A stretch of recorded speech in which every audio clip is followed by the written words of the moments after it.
नमस्कार दोस्तों, मैं हूं सुनील सत्यम। बात करते हैं कॉम्पिटिटिव एग्ज़ाम्स की तैयारी के लिए। आप में से जो भी स्टूडेंट्स, जो भी बच्चे सिविल सर्विसेज की या किसी वनडे एग्ज़ाम की, एसएससी की, पुलिस में किसी भी स्टेट पुलिस की, यूपी पुलिस की या दिल्ली पुलिस की तैयारी करना चाहते हैं, एसआई की तैयारी करना चाहते हैं, तो तैयारी से पहले की एक तैयारी होती है। अगर तैयारी से पहले की तैयारी आपने ठीक से करी तो ये समझिए कि आपका जो सफ़र है वो आधा सफलतापूर्वक यहीं से तय मानिए कि आपने आधा सफ़र सफलतापूर्वक तैयार कर लिया। तैयारी से पहले की तैयारी क्या है बेसिकली, मैं बताना चाहता हूँ कि आप कोई भी एग्ज़ाम दें, चाहे वो एक कांस्टेबल से लेके आईएएस का या आईपीएस का ही एग्ज़ाम क्यों ना हो, उसकी कुछ निर्धारित योग्यताएं होती हैं। तो सबसे पहले जब आप तैयारी करना का मन बनाएं कि मुझे अब तैयारी करनी है सिविल सर्विस की, तो आप पहले परखें कि क्या आप उसके लिए मिनिमम रिक्वायरमेंट्स फुलफिल करते हैं। जैसे सिविल सर्विसेज के लिए ग्रेजुएशन होना वो एक मिनिमम रिक्वायरमेंट है, तो निश्चित रूप से आपका ग्रेजुएशन जब पूरा होगा उसके बाद ही आप तैयारी करेंगे। ऐसे ही अलग अलग कम्पिटिटिव एग्जाम्स के लिए निर्धारित योग्यताएं होती हैं, उसके मानक होते हैं, वो आप पूरा करना होना चाहिए। ये सबसे पहली रिक्वायरमेंट है। और इससे भी बढ़कर ये है कि आपको ये देखना होगा कि किसी भी कम्पिटिटिव की एग्ज़ाम की तैयारी आप जो कर रहे हैं वो आपका सेल्फ मोटिवेशन है या किसी ने आपको उसके लिए प्रेरित किया है, या किसी ने आपको समझा दिया कि नहीं आप ऐसा कर लो, 15 दिन, महीने, 4 महीने तैयारी कर लोगे तो आप इंस्पेक्टर बन जाओगे, या आप एसएससी के माध्यम से कहीं इंस्पेक्टर किसी डिपार्टमेंट में बन जाओगे, सेंट्रल गवर्नमेंट के डिपार्टमेंट में, या आपको साल भर 6 महीना तैयारी करके पीसीएस बन जाओगे, या किसी ने आपको इस तरह से एक्स्ट्रा मोटिवेट कर दिया है, या हिंदी भाषा में कहें विशुद्ध रूप से कि किसी ने आपको भड़का दिया है। तो हम ये देखें कि ज़्यादातर जो लोग प्रतियोगी परीक्षाओं में सफल होते हैं वो लोग होते हैं जो सेल्फ मोटिवेटेड होते हैं। ठीक है, उनको शुरुआत में किसी ने इस एग्ज़ाम के लिए बताया होगा, किसी ने कहा होगा कि तुम ऐसे कर लो, ग्रेजुएशन कर लो, उसके बाद सिविल सर्विस की तैयारी कर लो, आप पीसीएस की तैयारी कर लो, एसएससी की, जो भी कहा होगा किसी ने बताया होगा। लेकिन उसके बाद वो जो ड्रीम है वो आपका अपना स्वयं का हो जाना चाहिए, आप उसके लिए सेल्फ मोटिवेटेड हो जाने चाहिए, तब उसमें आपको सफलता मिलती है।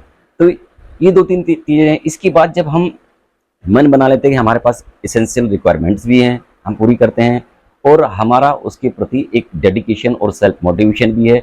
इसकी बाद बात आती है कि गाइडेंस आपको चाहिए, आपको एक मेंटर चाहिए, आपको एक ट्यूटर चाहिए। तो इसके लिए आज की डेट में जिस तरह का सोशल मीडिया पर जो माहौल है, ऐसे में एक क्वालिटेटिव ट्यूटर को, एक मेंटर को ढूंढना ये बहुत ही दुरूह कार्य है। तो इसके लिए मैं कहूँगा कि आप सोशल मीडिया पर, खासकर यूट्यूब पर बहुत सारे लोग जो हैं वो कोचिंग पढ़ाते हैं। नो डाउट बहुत सारे लोग हैं जिनके अपने पुराने चैनल्स हैं, मिलियंस में उनके सब्सक्राइबर हैं, वो लोग मेहनत भी करते हैं, इसमें कोई डाउट नहीं है।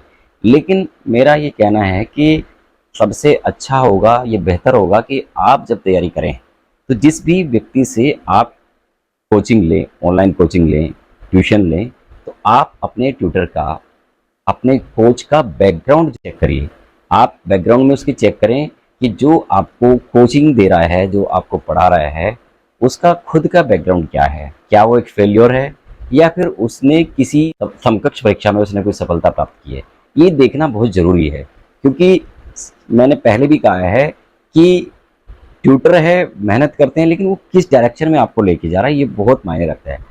सबसे ज़्यादा महत्वपूर्ण किसी भी कॉम्पिटिटिव एग्जाम में ये होता है कि आपको क्या नहीं पढ़ना है। पढ़ना तो बहुत सारी चीज़ें हैं, लेकिन क्या नहीं पढ़ना है उसको एलिमिनेट करना आपकी मेहनत को बचा देता है, आपकी परिश्रम को बचा देता है। इस परिश्रम को आप अपने आप को ज़्यादा निखारने में करते हैं, तो ये बात है।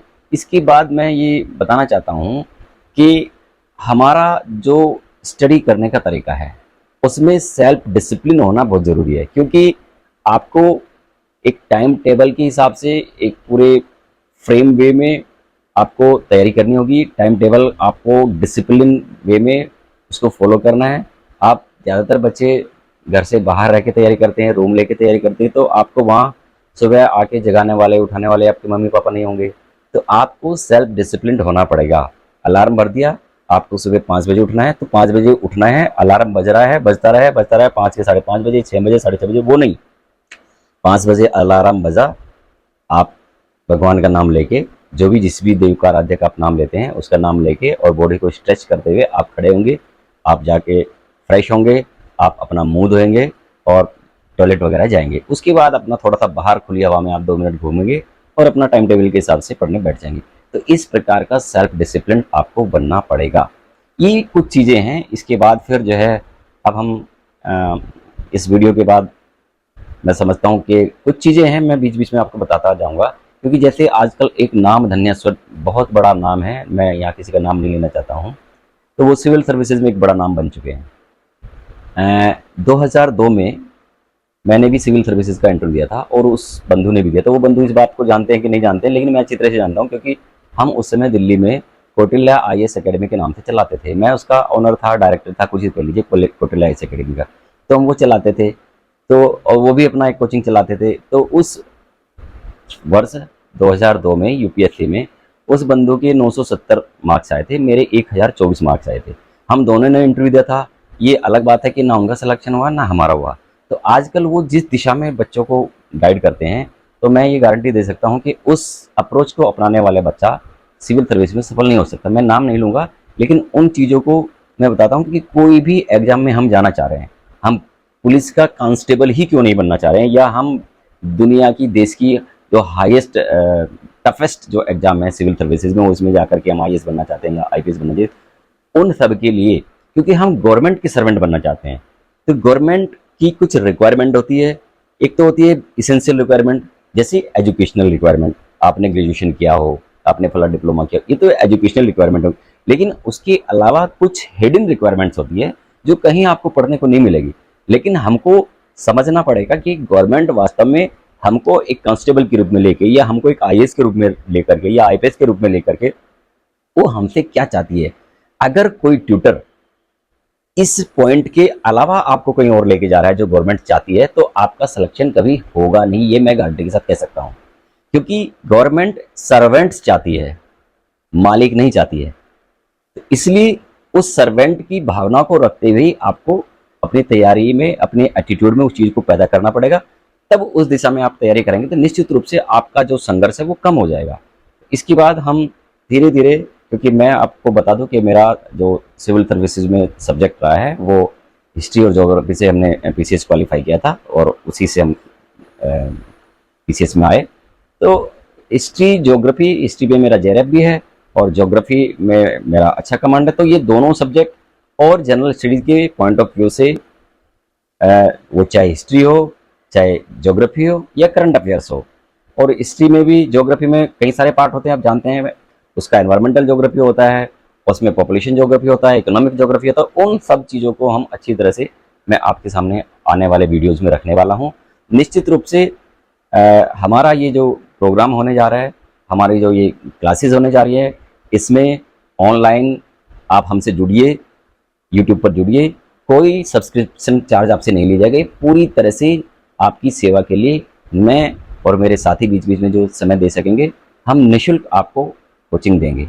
और मुझे लगता है कि अगर आपको वीडियो पसंद आए तो इसको आप शेयर ज़रूर करिएगा, मित्रों से चर्चा ज़रूर करिएगा। और आने वाले दिनों में मैं आपको जो सामान्य ज्ञान में बताऊंगा, बेसिकली क्या होता है, दो चीज़ें होती हैं, general knowledge and general studies. तो हमें पहले इनका अंतर समझना होगा। जनरल नॉलेज में और जनरल स्टडीज़ में एक मूल फ़र्क ये है कि जैसे अगर हम आपसे पूछें, कोई आपसे पूछे कि भारत कब स्वतंत्र हुआ, तो 15 अगस्त 1947 को भारत स्वतंत्र हुआ। ये जानना, इस डेट को जानना, ये है जनरल नॉलेज का पार्ट। वैसे ये क्रोनोलॉजी है, लेकिन ये जनरल नॉलेज का पार्ट हो गया। अगर आपसे कोई क्वेश्चन करे कि भारत किन परिस्थितियों में 1947 में आज़ाद हुआ, तो ये सवाल का जो जवाब होगा वो जनरल स्टडीज़ का पार्ट होगा। इसलिए हम आपको जनरल नॉलेज के साथ साथ जनरल स्टडीज़ के पॉइंट ऑफ व्यू से अध्ययन कराएंगे। तो निश्चित रूप से आपका संघर्ष बहुत मज़ेदार होने जा रहा है, बहुत आसान होने जा रहा है, और सफलता आपको निश्चित रूप से, जब डेडिकेशन के साथ आप लगेंगे, तो सफलता एक दिन आपके कदम चूमेगी ही चूमेगी।